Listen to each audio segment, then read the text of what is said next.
దేశవ్యాప్తంగా కామాంధులు రెచ్చిపోతున్నారు. ఆడవారు కనిపిస్తే చాలు అత్యాచారాలు, హత్యాచారాలతో బరితెగిస్తున్నారు. చిన్నపిల్లల నుంచి ముసలివారి వరకు ఎవరినీ వదిలిపెట్టడం లేదు.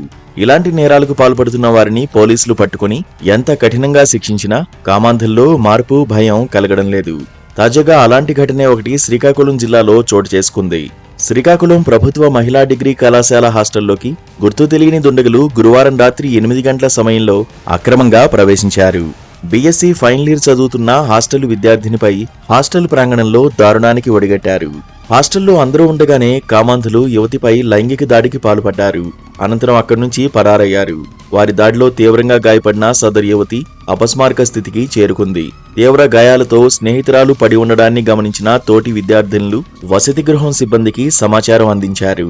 దీంతో బాధితురాలిని హుటాహుటిన రిమ్స్ ఆసుపత్రికి తరలించారు. విద్యార్థిని తల్లిదండ్రుల ఫిర్యాదు మేరకు పోలీసులు ఘటనపై కేసు నమోదు చేశారు. నిందితుల కోసం గాలింపు చర్యలు చేపట్టారు.